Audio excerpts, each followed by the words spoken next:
श्री विघ्नहर सहकारी साखर कारखाना जुन्नर आंबेगाव या कारखान्याच्या संचालक मंडळाच्या पंचवार्षिक निवडणुकीत आज मतदान प्रक्रिया पार पडली।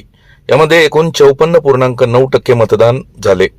शिरोली नारायणगाव गटातील 3 जागांसाठी 4 उमेदवार उभे होते। त्यात विद्यमान चेअरमन सत्यशील शेरकर, संतोष नाना खैरे, सुधीर खोकराळे यांच्यासह अपक्ष उमेदवार रेहमान इनामदार निवडणुकीला उभे होते। तर इतर मागासवर्गीय या एका जागासाठी चेअरमन सत्यशील शेरकर यांच्या पॅनलमधून सुरेश भीमाजी गडगे तर अपक्ष म्हणून निलेश भुजबळ व रेहमान इनामदार निवडणुकीला उभे होते। एकूण 21 संचालकांपैकी शेरकर यांच्या पॅनलच्या 17 जागा बिनविरोध निवडून आल्या, तर 4 जागांसाठी एकूण 7 उमेदवार निवडणूक रिंगणात होते।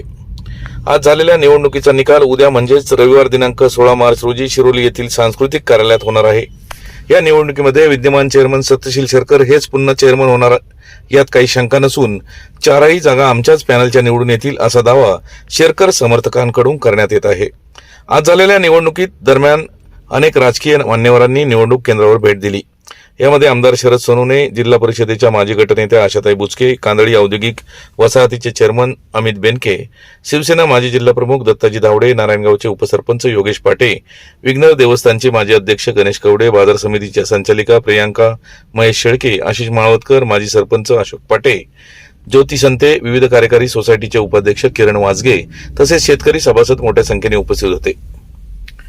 श्री विघ्नहर सहकारी साखर कारखान्याच्या संचालक मंडळाच्या पंचवार्षिक निवडणुकीमध्ये एकूण 54.9% मतदान झाले असून म्हणजेच एकूण 19,627 मतदारांपैकी 10,617 मतदारांनी मतदान प्रक्रियेत भाग घेतला। यावेळी विद्यमान चेअरमन सत्यशील शेरकर यांनी कुटुंबासह शिरोली येथे सकाळीच मतदान केले, तर नारायणगाव, शिरोली, जुन्नर, आळे, आंबेगाव तालुक्यातील मतदारांनी त्या ठिकाणी उत्स्फूर्तपणे मतदान सहभाग घेतला।